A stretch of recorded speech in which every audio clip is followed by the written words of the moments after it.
আসসালামু আলাইকুম, hello viewers, this is Abid. আশা করি আপনারা সবাই ভালো আছেন। সো আপনারা প্রায় আমাকে একটি ভালো ইনভার্টার তৈরি করে দেখানোর জন্য বলতেন, যেন একটু ভালো লোড দেওয়া যায়। এর আগের ভিডিওগুলোতে আমি যতগুলো ইনভার্টার তৈরি করেছিলাম সেগুলো তেমন একটা লোড দেওয়া যেত না, শুধুমাত্র 20 বা 30 ওয়াটের এলইডি লাইট জ্বালানো যেত। সো আজকে আমি একটি পুরাতন ইউপিএসের ট্রান্সফর্মার ব্যবহার করব ইনভার্টার তৈরি করার জন্যে।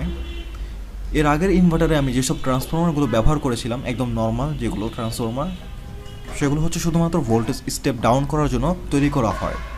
আর এই ইউপিএসের মধ্যে থাকা ট্রান্সফর্মারটি হচ্ছে ভোল্টেজ স্টেপ আপ করার জন্য ডিজাইন করা হয়ে থাকে। আমার কাছে বেশ কয়েকদিন ধরে একটি নষ্ট একদম অকার্যকর ইউপিএস পড়েছিল। আমি আশা করি এই ইউপিএসটির মধ্যে থাকা ট্রান্সফর্মারটি ভালো আছে। সো আমি ইউপিএসটি থেকে ট্রান্সফর্মারটি খুলে নিচ্ছি।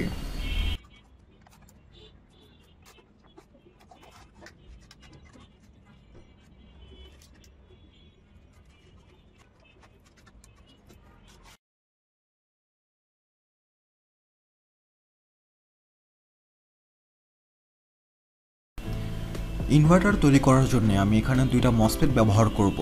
মসফেটগুলোর নাম হচ্ছে Irf540n। এর সাথে আমি 330 ওহমের 4টা রেজিস্টর ব্যবহার করব। সো ইনভার্টার তৈরি করার আগে ট্রান্সফরমারের কিছু বিষয় আপনাদের প্রথমে দেখতে হবে। সেটা হচ্ছে প্রাইমারি কয়েলে আপনারা লক্ষ্য করবেন এখানে লেখা আছে 0 volt, 185 volt, 220 volt, 255 volt. So আমি আউটপুট নেওয়ার জন্যে 0 ভোল্টের কালো তার এবং 220 ভোল্টের কমলা কালার তারটি ব্যবহার করব। আর সেকেন্ডারি কয়েলে আপনারা লক্ষ্য করবেন লেখা আছে 707, এর পাশে আবার 19 ভোল্ট লেখা আছে। সো ইনভার্টার তৈরি করার জন্য আমাদের 19 ভোল্টের কোনো প্রয়োজন নেই। এখানে শুধু আমি ইনপুট হিসেবে ব্যবহার করব 707 ভোল্টের 3টা তার। আচ্ছা, প্রথমে আমি মসফেটগুলোর গেট এবং সোর্স পিন দুটো রেজিস্টর দিয়ে কানেক্ট করে দেব। আপনাদের কাছে একটু অনুরোধ থাকবে, আপনারা কানেকশনগুলো একটু ভালো করে দেখবেন।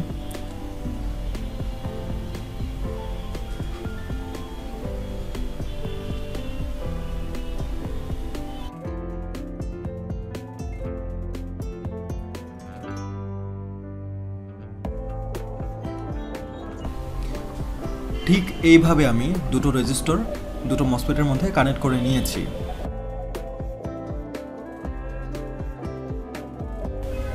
এখন একটি মসফেটের ড্রেইন পিনের সাথে অপর একটি মসফেটের গেট পিন কানেক্ট করে দেব রেজিস্টর দিয়ে।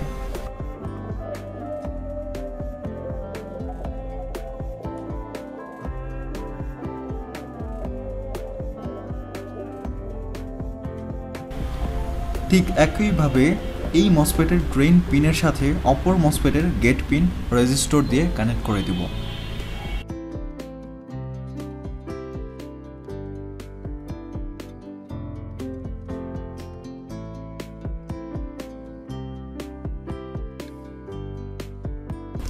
সো মসফেটগুলোর কানেকশন কিন্তু একদমই সিম্পল।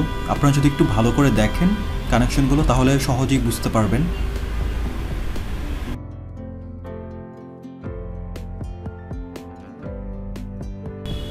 এখন হচ্ছে মসফেটগুলোর মাঝখানে ড্রেইন পিন থেকে আমি দুটো তার কানেক্ট করে নেব।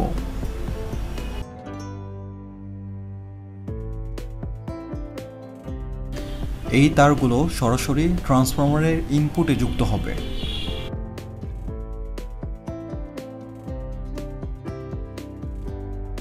মসফেটগুলোর মধ্যে দুটো পিন কানেক্ট করা বাকি আছে, এটা একটা এবং এটা একটা। সো আমি এই দুটো পিন একটি তার দিয়ে কানেক্ট করে দিব।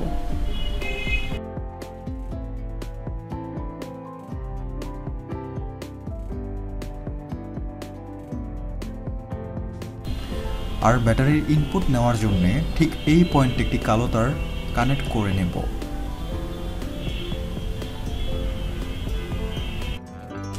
এই মসফেটের কানেকশন মোটামুটি কমপ্লিট। আমি শুরুতেই আপনাদের বলে নিয়েছিলাম আউটপুট বের করার জন্য ট্রান্সফরমারের কালো তার এবং কমলা কালার তার ব্যবহার করব, তাই এই দুটো তার আমি আলাদা করে নিই।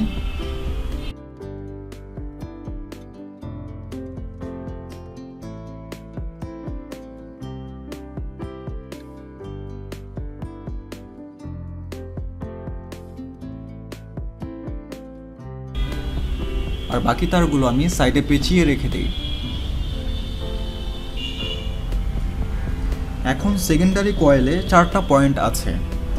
আমি এখান থেকে ব্যাটারির ইনপুট নেওয়ার জন্য শুধু 3টা তার ইউজ করব।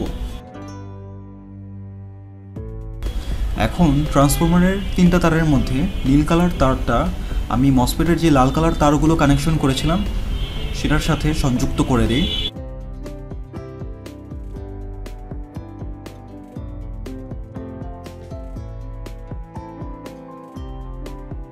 আবার ট্রান্সফরমারের কালো তারটা আমি মসফেটের লাল কালার তারের সাথে সংযুক্ত করে দিই।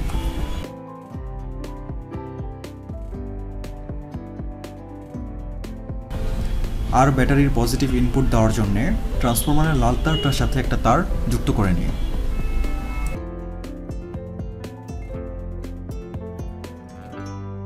ওকে, সো এটাই ছিল ইনভার্টার বানানোর সম্পূর্ণ কানেকশন। এই ইনভার্টারে 12 ভোল্ট সাপ্লাই দেওয়ার জন্য আমি লিথিয়াম আয়নের 12 ভোল্ট এই ব্যাটারি প্যাকটি ব্যবহার করব।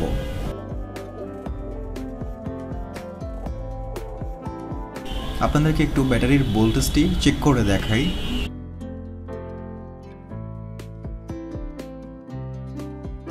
মাল্টিমিটারে 12.42 ভোল্ট দেখাচ্ছে। সো এবার ব্যাটারিটা কানেক্ট করে নিব ইনভার্টারটার সাথে।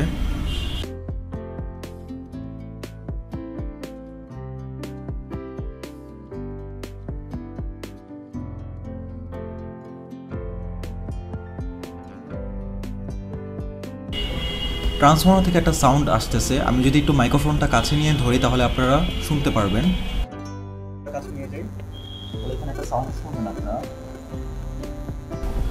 এখন হচ্ছে আপনাদের অবশ্যই সাবধান থাকতে হবে, অসতর্ক থাকলে আপনাদের শক লাগতে পারে। আমি হলুদ লাইটটি আপনাদের এখন জ্বালিয়ে দেখাবো।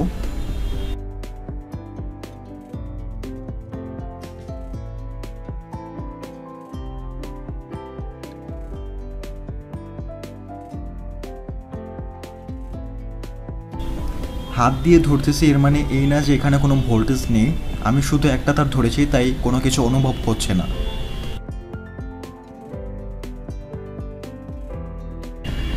আপনারা দেখতে পারতেছেন আমি এই ট্রান্সফরমার থেকে সরাসরি লাইটটি জ্বালাচ্ছি।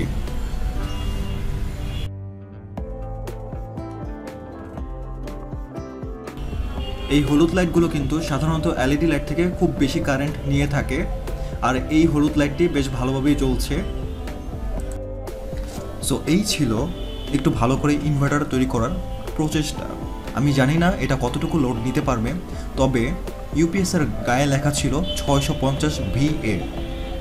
আপনাদের কাছে একটি অনুরোধ থাকবে, আপনারা এটিতে আপনাদের বাসাবাড়ির টিভি, কম্পিউটার এসব জাতীয় ইনস্ট্রুমেন্ট চালানোর চেষ্টা করবেন না, কারণ এই ইনভার্টারের ফ্রিকোয়েন্সি কন্ট্রোল করার জন্য আমি কোনো কিছু বা কোনো আইসি ব্যবহার করিনি, তাই আপনাদের ব্যবহার করা ক্রিটিক্যাল ইনস্ট্রুমেন্টগুলো নষ্ট হয়ে যাওয়ার সম্ভাবনা রয়েছে।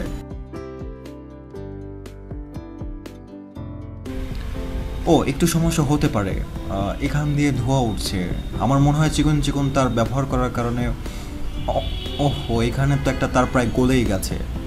আপনাদেরকে একটু ফোকাস করে দেখাই, জুম করে, এখানে এই তারটা একদম গলে গেছে। সো এই চিকন তার ব্যবহার করার কারণে আসলে এরকম হয়েছে, মানে বেশি অ্যাম্পিয়ার আসলে এটা নিতে পারে নাই, লোডটা নিতে পারে নাই হলুদ লাইটের। সো আপনারা যদি এখানে এই চিকন তারের পরিবর্তে একটু মোটা মোটা তার ব্যবহার করেন তাহলে আসলে এরকম হবে না, আমি আশা করি।